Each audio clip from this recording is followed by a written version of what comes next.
Hello guys, welcome back to BoreDraw, episode number 29. 29, mate. 29 episodes in the locker already. We'll do something big for number 50, I reckon.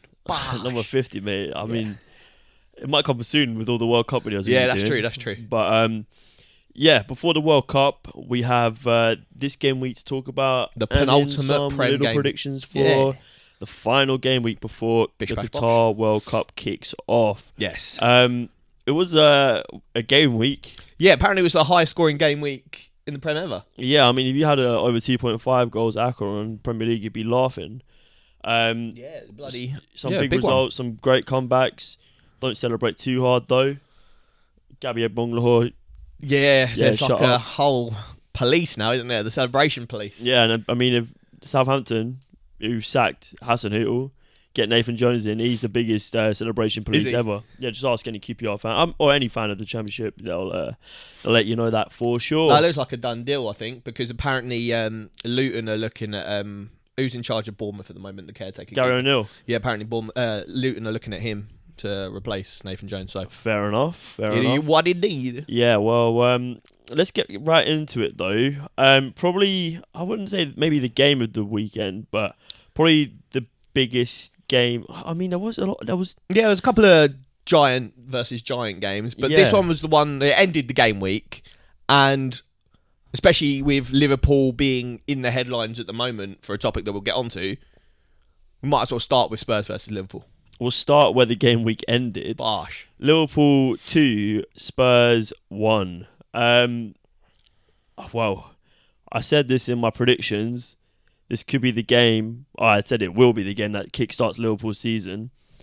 Can you really kickstart a season when you've got one more game and then a massive break? No, but I think there's gonna we'll get on to the Liverpool being put up for sale, but there's got to be so much kind of uncertainty now, and where they are in the table's a bit wobbly. Players are injured. They're up for sale now. There's a weird time, I think, at Liverpool. It is a weird time. It's a weird season of transition. We spoke about this before the season even began, how Liverpool are probably the club most in transition this season, because obviously the loss of Mane and then them bringing in Diaz and Nunez, so moving towards a slightly different style of play. Yeah. I mean, they've got some aging players in their team. Salah's not as young as he used to be. But Salah, he did the business this game. Yeah, my boy. I've been struggling with him in fantasy. I've just always been I've got other fires to put out in my team, so I can't really get rid of Salah. So he's always just stayed in the team, and luckily for me, he did a little something. Yeah, I mean, you can never write him off because he will. He'll always find the back of the net, especially against that calamitous Spurs defence. So I mean, the second goal, Eric Dyer, mate. Oh. I've said from day dot that he isn't it. He has good spells, and I think he's a very good defender if he's next to two man who are world class, no mistake players, because he has enough mistakes for all three of them put together. If he is the main guy, and in that Spurs defence he is the main guy, that's problems, mate.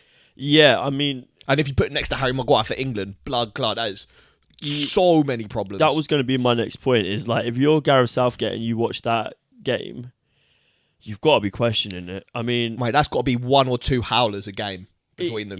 I mean, if that happens in any World Cup game, he will not recover from the rinsing that would occur. It'd be so bad. It would be, like you say, calamitous.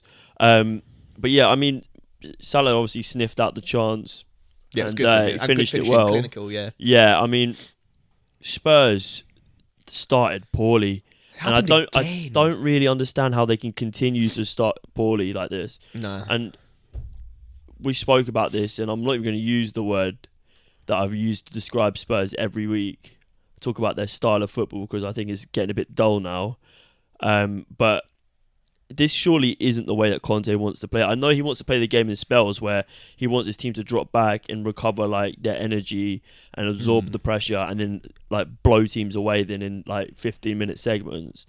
But you can't play like that in the Premier League, because there is so much quality even in the mid-table and lower half teams, that a 15-minute spell where you're under the cosh, it could cost you the game, because there is enough talent in the Premier League that they will put a goal, 2 goals, Yeah, even 3 100%. goals, but partially. I mean, they conceded 2 to Bournemouth, didn't they? Yeah, and like you said, in the Premier League, it doesn't work like that. The pace is so high for pretty much the entire 90, whereas like it's renowned that in Serie A, the pace is slower. You can get away with maybe playing that kind of way where you have 10-minute spells every third of the game.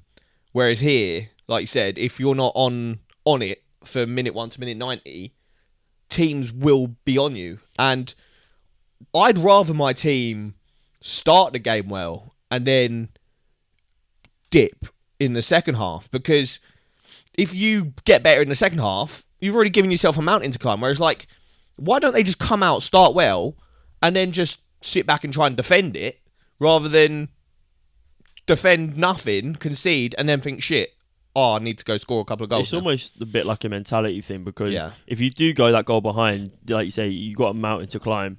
Going into half time, was it 2-0 at half time? Yeah. You just, like, you're almost out of the game at that point, especially against Liverpool. You don't really expect to get anything then. But yeah, I mean, there is enough quality in that Spurs team for them to not have to do this thing where they play in spells. You've also got 5 substitutions down the Premier Yeah, League. exactly. And this Spurs team, I've just spoke about their quality, but it is mainly in their attacking assets who lead that sort of frontier. It is apparent, it's clear, and it's obvious that Spurs do not have the quality in defence to allow them to play that sort of like absorb pressure sort of football, Yeah, where 100%. because they have no ball playing defenders. They can't play it out from the back. They can't play it around the back. Then they get into the midfield. The midfield is light. They've got Bentancur and Højbjerg. Sometimes they pack it into a 3 with Basuma, which is actually when I think they look best, when they have that 3 in the middle. Yeah. But then you also then can't control the pace of the game, because you do not have the tempo magician players in the middle to slow the game down or speed it up at a moment's notice. They can't play those clinical passes. That's why we're seeing players like Son, Richarlison, Kulusevski be ineffective this season, because they do not have that sort of across the pitch outlet, Yeah. which releases them. They're not being able to break the lines easy. Harry Kane's coming super deep. And I know he's popped up with a goal this game, and I think he's actually having a very good season in this sort of. Yeah.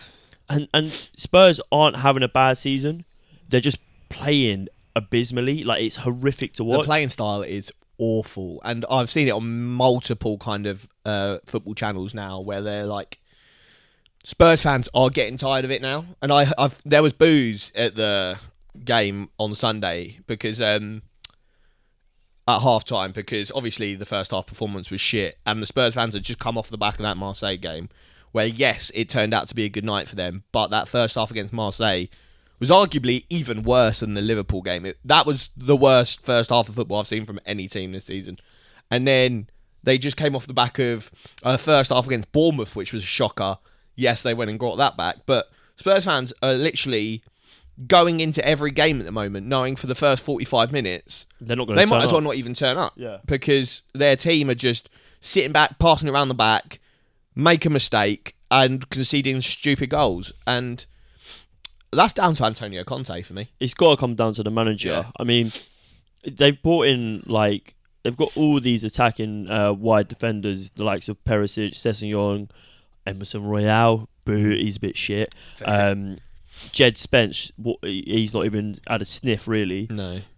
But like, when you're playing with this attack and wing-back style, you want to see those wing-backs bombing on and getting to the byline and getting the crosses in, Yeah. whether they're whipping it in or whether they're like drilling it back towards the penalty spot for Harry Kane or for Son, or even someone arriving late like Bentancur or Højbjerg to get onto the end of it. But you're just not seeing it at all. And I don't know whether it's because when the centre-backs get the ball, they're too slow at releasing it. They don't have the quality of pass from centre-backs. I'm not being funny here, but Romero, Davies, Dyer. Dyer was touted as going to be like the next ball-playing centre-back. He was meant to be like this incredible player. Because he was like a bit of a ball player in the midfield when he was in his midfield phase. Well, he came from But Portugal as well, didn't he? He is just dipped. His quality on the ball is so bad. Yeah, and I mean, so that in turn means that players like Perisic, Sessegnon, they can't get to the byline because they know the ball's not going to like release to them. And they like in this game, I saw there was one time where the ball did get played, and Perisic like absolutely manhandled Trent to get to it. Trent, we'll get on to Liverpool in the second half because it was polar opposite of their first half. But yeah, Trent. I don't know what's happened, man. I don't know if it's a lack of confidence or something, but I know, was it in the Champions League they played him at right midfielders against Napoli? Oh yeah, for like the last bit, yeah. I mean, potentially like releasing some of this because teams are going for him now. It's not even like 100%. He just ends up on the kind of bad receiving end of like teams are, their game plan 9 times out of 10 now is target Trent because offensively he's still doing Trent things. Yes, he's not getting the assists, and that can be down to a number of things. His confidence is low, so his final pass isn't always on point. And apart from Salah and maybe Darwin Nunez now and again, the front line aren't really delivering either. But offensively, he's still spraying balls across the line, whipping in crosses here and there. But defensively, he is getting rinsed regularly, and not even by the best left wingers. Every team's left winger is having anyone. Yeah. I mean, if you're a left winger in the Premier League and you're coming against Liverpool, like last year or the season before, you would have been like, "Fucking hell, this is going to be a nightmare. I'm not going to get anything." Yeah. Now you're fucking laughing your way into the change room. Yeah, he's having a mare. I mean, I like Trent. I want to see Trent succeed. He is the most interesting England right back maybe I've ever seen in my lifetime. In terms of you basically have a number 10 who plays right back. Yeah. The delivery of set pieces, of crosses, his ability to find a pass across the pitch, his ability to link up with the players out wide is phenomenal. Offensively, he is the best attacking winger England have. Right back. But you can't play right back and not know how to defend. And we even before the Champions League final, we defended him, and then we defended him after the Champions League final. And then was it first game of the season they played Fulham, and then Mitrovic scored the header. Yeah. And then we were still trying to defend him. Yeah. But like it's got bad. It's undeniable and now. I think he was getting away with it the last few seasons because Van Dijk was at the peak of his powers. He was playing alongside a Joe Gomez who's on like the form of his life, or a Matip on the form of his life. But both of them two now have declined. Van Dijk is having a stinker of a season. Andrew Robertson is in and out of the team at the moment. It's only Alisson that's really kept up his levels. So the entire defence has declined. But where Trent would get away with it, Trent is now kind of like the face of the whole team's decline. Whereas like it's not just him. There is a lot of other players. Jordan Henderson looks past it now. Thiago's kind of not really hit like 7 or 8 out of 10 every game like he used to. We said about Van Dijk, shit. And so across the board, Salah up until recently has been a bit stinky. The thing is though, when you watch Salah, he does always look dangerous. Yeah. And it's sort of the same with Darwin Nunez. Scared of him. Nunez, when he plays, he's getting into the right positions, but sometimes it's his decision making in that final third which lets him down a bit. Like sometimes he takes a shot on where it's better to play a pass where someone like Mane would have played the pass, or someone like Bobby Firms would have played the pass. But yeah, no, it is interesting to sort of like watch this from an outside perspective. I think they have been better since Konate's returned. Yeah, Konate is a really good centre back, and I think if he can continue sort of like strong bit of form that he's come into from that injury, then providing that solidity from the Liverpool defence, if they can get a little bit of confidence and get a few wins in a row, and they'll probably blow away a team, and then suddenly the ball's starting to roll again, that belief's coming back. We'll talk about what's going on behind the scenes now a bit. Obviously, FSG have put Liverpool up for sale.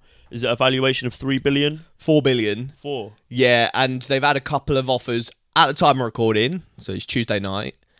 There's apparently rumours of 2 offers so far. But it's kind of like, I want to talk about firstly how Liverpool fans feel about it. And obviously if you're a Liverpool fan, let us know. Because it's a sticky one, isn't it? Because these days, if you're going to buy yourself a super club, ignoring Todd Bowley and Chelsea, 9 times out of 10, you're a nation. Or so the likes of Dubai, the Prince of Dubai is looking to buy Liverpool, and some Qatari person as well. And obviously, Liverpool have got this like appearance of this like kind of grounded team that are for the people of Liverpool, blah, blah. And I don't know how they would feel about becoming an oil club, Yeah, in quotation marks. So like it's a really interesting point because there are very few places. It's a very select part of the world where they have the sort of money and the assets to immediately purchase a $3 billion, $4 billion or pound valuation of a club. Yeah. It is insane. And we are looking at that part of the world. You're looking at your Saudi Arabia, you're looking at your Qatar money, and like you say, Liverpool, very much for the people club, very like working class support. Yeah, exactly. And I guess Newcastle's not too far off. You can imagine Newcastle and Liverpool, they sort of share the sort of same ideals. Morals, yeah. And I'm glad you brought Newcastle up, because my kind of thought about the Newcastle thing, because I was thinking about this earlier, is the only difference I can see between them two, because like you said, they're both giant teams with northern working class backgrounds, and I think at a base level would probably be against kind of oil clubs and becoming that kind of team.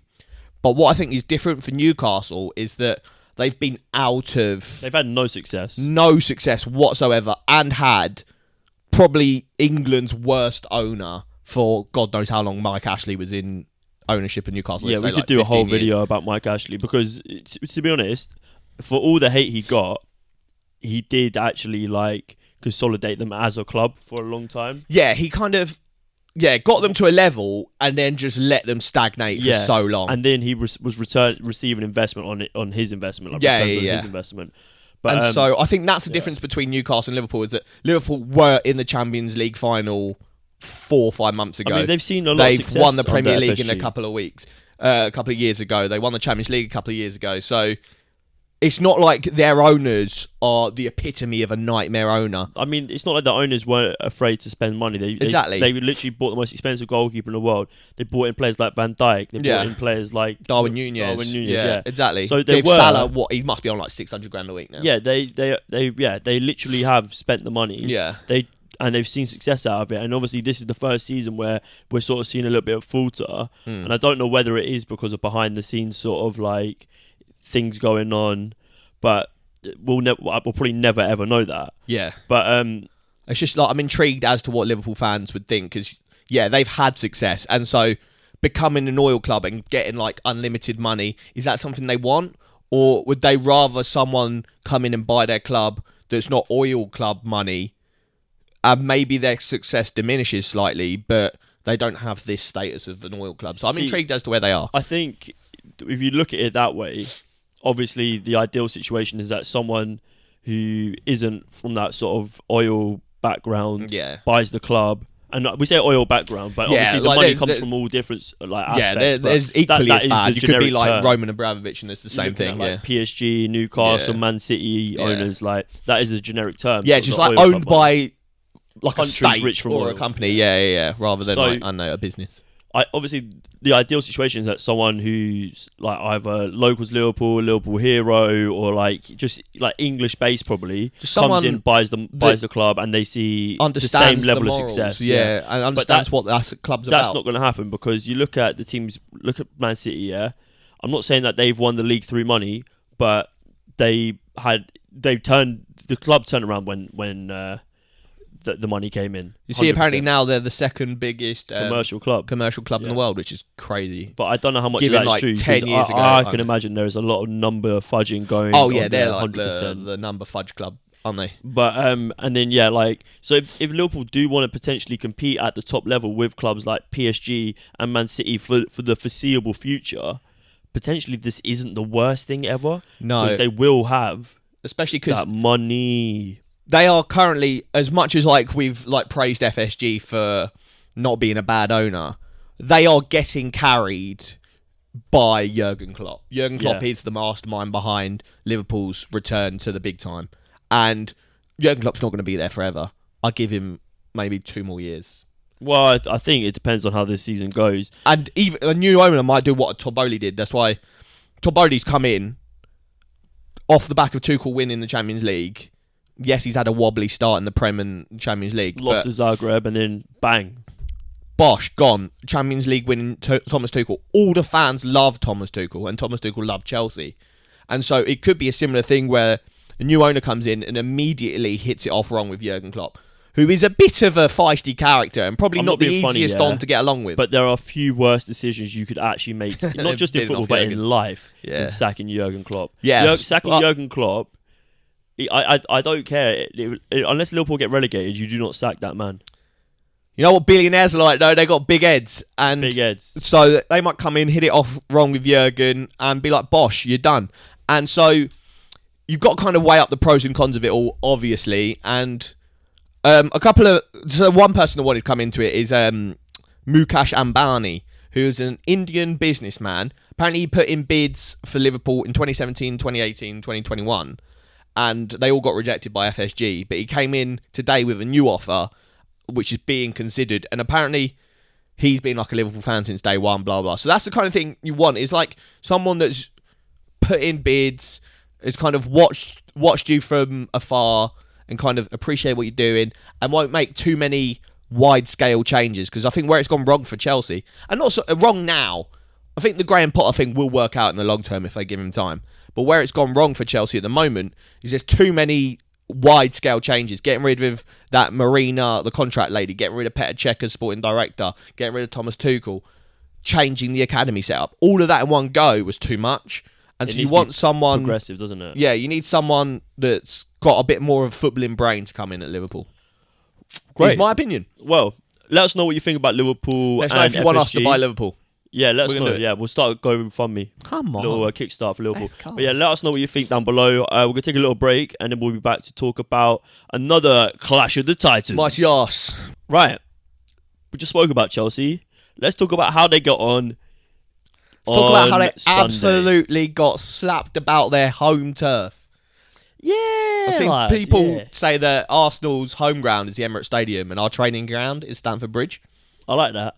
It'd be like that. Oh, mate, we talked about Graham Potter and Chelsea last week on the podcast, so I don't want to spend too much time discussing why it's not working, because you can go back and listen to the episode last week. Yeah, we'll talk less about Graham Potter and more about that team in specifics for Chelsea, the Aubameyang choice, how they set up, and we'll talk about what Arsenal are doing so right at the moment. And there's a lot of things we're doing pretty good. Yeah, I mean, you're top of the league, so...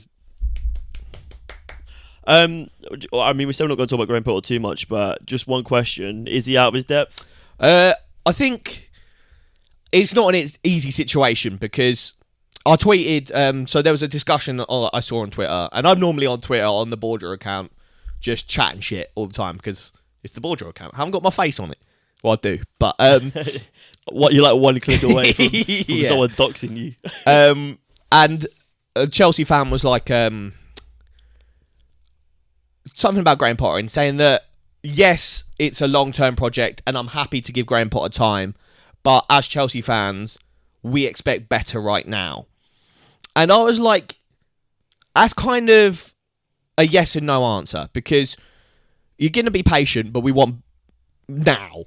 That doesn't work. It doesn't work like that, especially when you've... And so I commented saying that you've got to take into account the bigger picture. And a lot of football fans on Twitter especially can't really see the bigger picture all the time. They're very reactive and a bit... My opinion on this, is obviously during the Abramovich era, Chelsea were the most cutthroat team in world football. Yeah, 100%. If they didn't see success within, 6 months to a year, no chance, you were gone. And then it would be a whole new manager, and they'd bring in big name players, and and then they'd see what Chelsea did. They saw a lot of short term success, but actually quite regularly. Yeah, the likes of winning the Premier League, then the Champions League, and then they won the Premier League again a couple of seasons later. It was never long term. It was always jumping from short-term plan to short-term plan to short-term plan. And that works. The problem is, the scope of world football has changed, and specifically the Premier League. You're looking at clubs like Man City. Man City are the club to be. You want to be Man City. All the girls want to be them, and all the guys want to be him, or something like that. All the girls want him, all the guys want to be him. Yeah, that's the one. That's the one. All the girls want to be him, I don't know, maybe. But you will not compete with Manchester City by exploding and splashing a bunch of money, getting a new manager every season, and hoping that you're gonna pip them to the post, because Man City are established. They are, and as much as Arsenal are top of the league, Yeah. Man City are far and away the best team in the league. And what Man City have got that is an automatic head start. Like you said, you don't want to just splash cash here and there, because you can do that. But Man City can do that. Man United can do that. What Man City have got is just an automatic head start. Is they got Pep Guardiola, who is undoubtedly the best, He's the best manager in the world. Yeah. So you can spend money here, there, everywhere.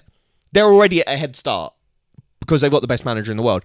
So there's no point being that short-term fucking let's pump money here, there, everywhere, because as much as you do that, you haven't got the best manager in the world. So you need to have a bigger plan behind it all. Look at to the bigger take on picture, the best manager in the world. because, like you said with Jurgen Klopp, Pep Guardiola is not going to be at Man City forever, right? No. So, although there is talks, apparently they want him, like contract negotiations with him are going well, and they might announce it post World Cup. fair enough. Scary time for the league. But Graham Potter is a young manager, right? Yeah. And so it might happen where Man City have a really shit season, and they suffer with injuries, or De Bruyne goes to Real Madrid, or Haaland goes to Real Madrid or something. Weird things have happened, but like, unless Man City have one of those seasons, you are not going to beat them to the Premier League title. No. They have dropped 90 plus points in like every season for like grim. fucking ever. Yeah. So it's mental. You've got to, like you say, look at the bigger picture here. Graham Potter, when he went to Brighton, we saw the process. He's a project manager. It's not instant where he's going to go into a club, not like a Carlo Ancelotti, where I'm not saying they're the same level of manager either, but he's not going to go into a club and immediately see success, because that is not What the he Graham does. Potter way. No. It's project. And what we're going to see at Chelsea, and I don't know how long it's going to take, but we are seeing growing pains. Yeah, 100%. He is not going to see what he does in the training ground and what happens on the pitch. Very rarely emulate each other. Especially right now, because what I commented to that guy that I was talking about on Twitter is that Graham Potter, and we said this last week on the pod, he joined at literally the worst time ever, because transfer window had shut, Champions League football had just started, so Chelsea were now in a situation where they're playing Tuesday or Wednesday, and then straight into the weekend, and they're jumping between midweek, weekend, every week now. And that's been pretty much... Getting a bit antsy with the hands. Yeah, though. I was going to say, I'm Italian, so it's a bit of this. But, so Potter's entire time at Chelsea has been midweek, weekend. And if you're doing that and you're travelling abroad, or you're travelling up and down the country, you've got no time on the training pitch. I reckon out of, say they are working at Chelsea 6 days a week, but they got travel time, actual pitch matches, I reckon they're on the training ground probably 1 day in the week, maybe 2 max, between like rest and recovery and all that shit. Actually, so he's getting working on tactical... drills, tactics and that. And if you're doing that once a week, and then the rest of it is travelling, recovery, actually playing, you haven't got time to impart an entire style of play on these players. Whereas the likes of, who's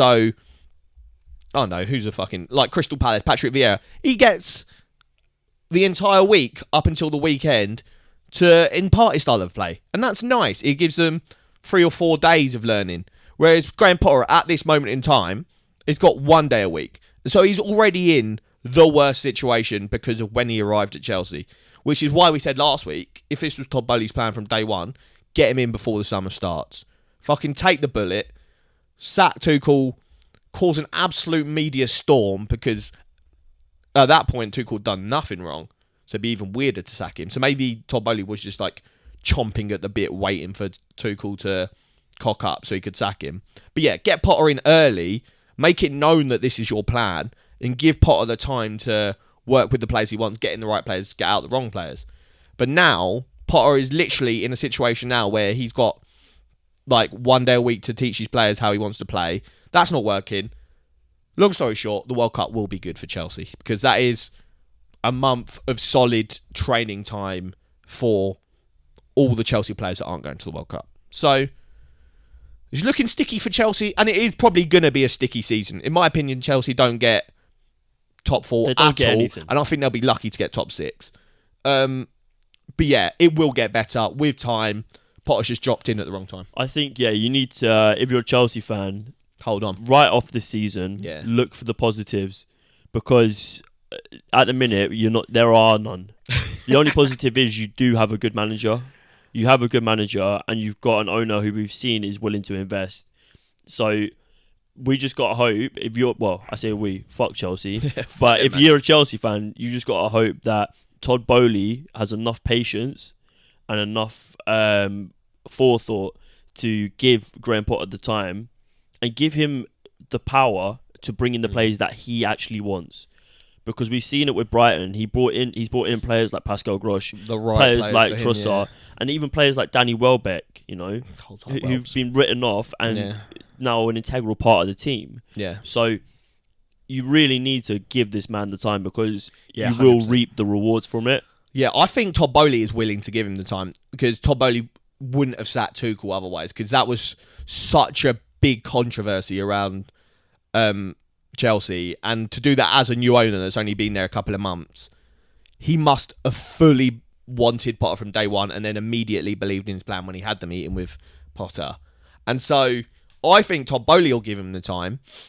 And the Chelsea players, I've seen multiple sources are saying there's a lot of unrest amongst the Chelsea squad, a lot of players wanting out. I think Kovacic wants out. Jorginho wants a double contract. Fuck that. Shit. So there's so many men that are on the verge of leaving.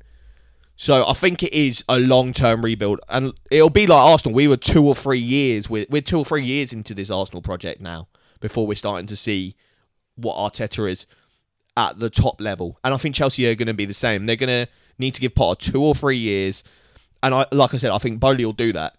The players that will do that will stay. The players that don't want to do that will leave.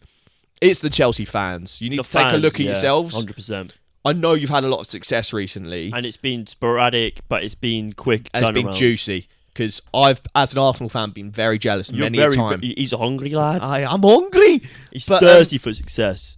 Every time I see you win the Champions League, I die a little bit inside. And so you've got to take a look at yourselves. You've had your success. But now you want to move to a more sustainable model of success. Just fucking move to Marbella for a couple of years, chill in the sun. Go support a non-league team near you. Let Chelsea do this rebuild for a couple of years and then come back when they're flying, because the next 3 years could be sticky. Let's talk about the other team that played in this game, the Mighty Gunners. The Mighty Boys. Aubameyang got sat down. Mate. 8 touches. I know BT Sport made him do the "it's nothing personal, Arsenal, but I'm a blue now." I know that he was told to do that. And so I'm not fucking, what pagan. But it was a little bit cringe. And that if Chelsea had won and Aubameyang had scored a goal or even more, all the fucking memes would be coming out. And so because we absolutely fucking pocketed him, didn't get a sniffle game. 8 touches. Imagine being a Premier League footballer. You're probably getting paid for that game. I'd say he made 50 grand for that 90 minutes. Do you reckon? And he touched the ball 8 times. About 300k a week? He touched the ball 8 times. Yeah, I'd say about 400k. Yeah, and he touched the ball 8 times. That is maybe a joke. 50 grand a touch. That is a joke. Yeah, I mean that is mental. I think I would have got more touches on the pitch. And the reason for that is, in my opinion, my 3 best players for that game were all in kind of a little triangle. The triangle of William Saliba, a right back, Ben White, who tucks into a right centre back, and then Thomas Partey in front of them. Thomas Partey at the minute is the best midfielder in the Premier League. Kevin De Bruyne.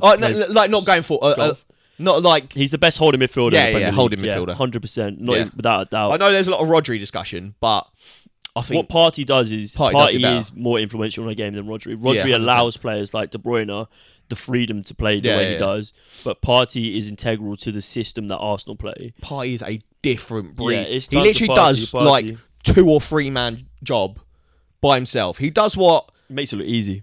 He does what I think Gareth Southgate wants Declan Rice and Calvin Phillips to do together, and Bellingham. Pretty much. He does all of that by himself. He wins the ball. He splits lines. He goes to the defence to receive the ball, and then dribbles it through the lines, gets it to the attackers, links up defence and attack. He defends so well. If the defenders are out of place, he tucks back. And then going forward, he's fucking scoring like 40-yard screamers. He is literally the midfield maestro for Arsenal. Arsenal's press is the best in the Premier League. It is so organised and it is brilliant. And what I loved as well was that towards the end of the game where players were tiring, in order to allow their defence to recover, the players up the pitch were pressing higher and harder than before, which meant that Chelsea were forced to play backwards, which allowed the defence to, gather some energy. They're not getting spread. I mean, they weren't really tested the entire game too much, but it was phenomenal to see, and I think Arsenal are going to see a lot of success this season. And even if they don't win the Premier League, because they've got the colossal that is Man City to fight with, but whatever happens, Arsenal will be there or thereabouts, and it's good to see. It's really good to see that a team can go through the process. They've stuck with this manager, and now they are seeing rewards. So hopefully, a lot of other clubs will realise that because it's not working for you the first season or the second season, potentially give it time, because at the end of the day, these people are football managers for a reason. Yeah, they live and breathe the game, and they're obsessed with it. But two players I want to talk about. Firstly, Ben White, outrageous footballer. Got to be starting for England. I was just about to ask you, how do you feel about a centre-back pairing of... I know we're not going to play four at the back, but let's say we did, John Stones and Ben White. I think that is potentially I think that is our best centre-back pairing. And then if we do have to play three at the back... Tomori, but I don't think he'll get in. Eric Dyer, John Stones and Ben White. You got Eric Dyer? I wouldn't, but I think Gareth Southgate will. What about Conor Cody? Doesn't do it for me. I know he's had a good season, but he doesn't do it. I mean, we'll leave that more towards our next episode, where we'll be focusing on the World Cup. But for me, Ben White is England's most versatile defender. He's great with the ball. He can carry the ball like anyone. And his ball carrying is amazing. Which was his why physicality, we saw so much success I think, got slept on. The other World Cup. But he's a big, strong boy. He had Mason Mount. Oh my God, he did the most disgusting thing to Mason Mount. So Mason Mount kind of fouled him and kind of left one on him. And so Ben White got up, looked at him, received the ball from Aaron Ramsdale, let Mason Mount come towards him and just megged him. It was so rude. And I love everything about Ben White. And another player I want to talk about is Gabriel Jesus. The Jesus discussion is very interesting. And it's raging on because he got called up for Brazil, and there's a lot of butthurt Liverpool fans because there's no Bobby Firmino. And there's other So there's a lot of people saying that he isn't the guy. So what Roz is talking about is Gabriel Jesus is currently leading Europe's top 5 league for most big chances missed. So a big chance is a chance with high XG. And he's leading, I think, with 11. 11, and then there's the likes of Benzema. Mbappe with 10, Benzema with 10, Lewandowski with 9. So this argument is fucking ridiculous, right? Yeah. Because there's a lot of people calling him out. If you're a shit player, right, you will get less big chances because you're not in the right positions and you're not allowing your team to generate the chances, right? Exactly. So if you're Gabriel Jesus, and say over the course of, I don't know, a season, you generate 40 big chances, okay? And then fucking, I don't know, who's a shit striker? Ollie McBurney. Ollie McBurney, right? Ollie McBurney's going to generate probably, for himself, maybe 15 big chances, yeah? Yeah, I was going to say less, so yeah. So Ollie McBurney scores 10 out of those 15 big chances. Jesus scores 20 out of 40, right? Yeah. That's how it works. It's the fact that, yes, I think the fundamental argument is Jesus' finishing is not good enough. It's probably verging on poor. But what he makes up for that is his attacking IQ is super level. It's probably just behind the likes of Benzema, Lewandowski, the elite strikers. He's probably just a tier below those. If they're all S tiers, he's an A tier striker in footballing IQ. But finishing, he's probably a D tier striker.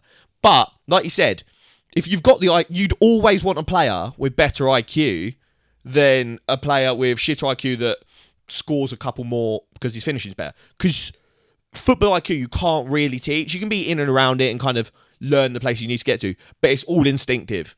It's all, oh shit, I need to be here in this split second. And Gabriel Jesus is so good at that. The reason that he gets memed for missing chances is because he gets so many chances. Whereas like other man, probably there's not enough clips of them to get memed because they're not in that position. Let's say, I don't know, I was going to say Ollie Watkins, but he actually does miss a lot of chances. He's quite an good IQ striker. But someone like, I know, now I put myself on the spot. Like, I know, Damari Gray, so random. But like, you don't get enough of him in the final third because his IQ to be in the final third isn't there. And so, yes, the fundamental argument is Jesus should be finishing. That chance in that game that he missed in the first half, fucking header in the 6-yard box, uncontested, should be scoring that. I mean, if you're leading a list of... But he's the guy, I love him. Of most big chances missed, and the players behind you are Benzema, Lewandowski, Mbappe, Mane. Yeah.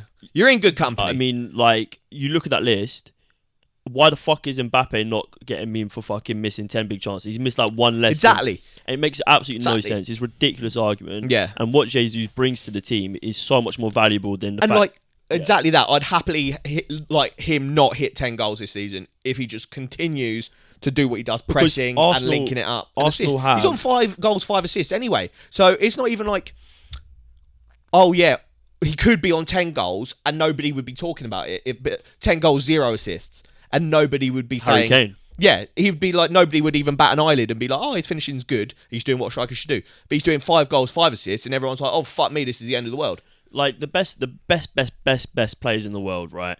They will often overperform their XG, okay? Yeah. So you're looking at the likes of Lionel Messi, someone who's really good at it is Harry Kane as well, because Harry Kane is so super instinctual, and he is he is the A-tier echelon of finishers. He's like, if we were talking about like football IQ, he's like a A-tier, and then finishing, he's like an A-tier. He's like double on both. If you took Jesus and Kane and merged them into one player, they would be the best striker in the world. Yeah, literally. But Arsenal are lucky because they have players like Martinelli, like Saka, like Odegaard, like Emil Smith-Rowe, like Xhaka this season, who are bringing goals. Yeah, 100%. And that is all down to the press and down to the link-up play and the football IQ of Gabriel Jesus, because he will allow them to space to play into, because he will draw the defenders out. Facts. He will break lines. Yeah. So fuck off with this argument. It's a load of shit. If you tweet it, I will come at you. I've already come at like 4 people for coming at Gabriel Jesus, and I will do it more.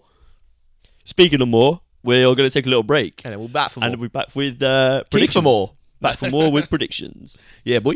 We are back. You haven't even got up with the predictions for next week, man. Nah, I've got them here. Look, check it out, Bosh. Oh, Bosh, he's got it. If you were like wondering about other games, Leeds, shout out Leeds. That was a quality game.